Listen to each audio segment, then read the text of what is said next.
আমরা আমাদের নোয়াখালী হুজুর, যেহেতু নোয়াখালী দ্বিতীয় আরব, আমরা নোয়াখালী হুজুর দিয়ে দোয়া করিয়েছি আল্লাহ যেন তাদেরকে হেদায়েত করে। আপনারা জানেন যে সেদিন আমরা সেই দোয়াটুকু করেছিলাম।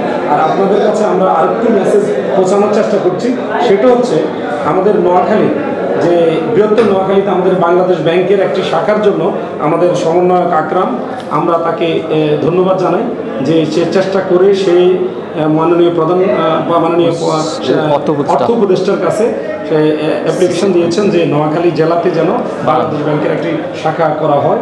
সেজন্য এখন সে আমাদেরকে এই বিষয়টি একটু ক্লিয়ার করবে। ধন্যবাদ।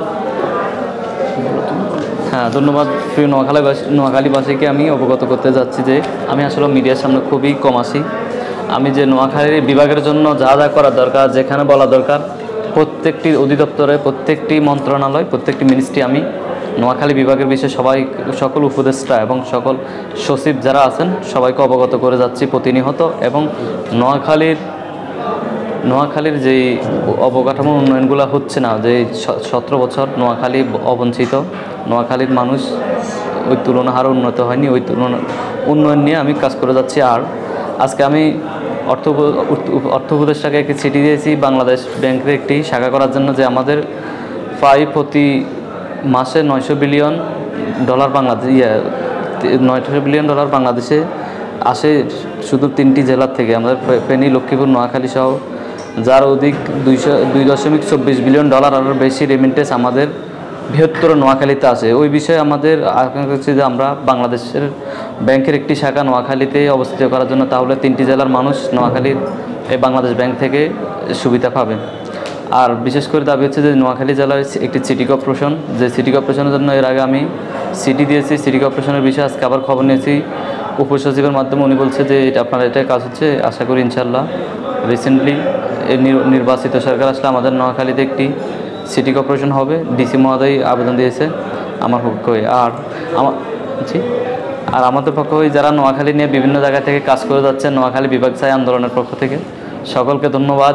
আন্দোলন করে যাচ্ছেন, আর কিছুদিন আন্দোলন করবেন, ইনশাআল্লাহ আমাদের নোয়াখালী বিভাগ রিসেন্টলি হবে এবং নোয়াখালী বিভাগ হবে। ধন্যবাদ। প্রিয় নোয়াখালীবাসী, বিশেষ করে লক্ষ্মীপুর, নোয়াখালী, ফেনী এবং আমাদের গণমাধ্যমের ভাইদেরকে আমরা একটি বিষয় বলবো যে আমাদের যে আমাদের ঐক্য অটুট। আমাদের হামিদ রনি ভাই বলেছেন শান্তিপ্রিয়, আমাদের খোরশেদ আলম বলেছেন যে শান্তিপ্রিয়, আমাদের মোজাম্মেল হক ভাই বলেছেন যে আমরা প্রত্যেকটি আন্দোলন করছি শান্তিপ্রিয়। আমি একটি কথা আপনাদেরকে দায়িত্বহীন কণ্ঠে বলতে চাই, আমরা একটা শুদ্ধি অভিযান চালাচ্ছি। সেই শুদ্ধি অভিযান হচ্ছে আমরা খুব চোখ কান খোলা রাখছি। আমাদের এই নোয়াখালী বিভাগ আন্দোলন নিয়ে যদি কেউ কোনো ধরনের গেম খেলতে চায়, আমরা তাকে সুযোগ দেব না।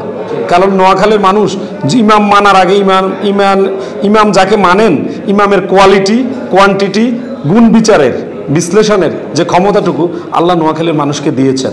আমরাও সেই বিষয়ে আমরা মনে করছি আমাদের বিভাগ দরকার, কিন্তু আমাদের বিভাগকে নিয়ে বর্তমান সরকার সহ কোনো কারণে সরকারের সাথে আমাদের সাথে কোনো কন্ট্রাডিক্টরি কোনো মোড নেই।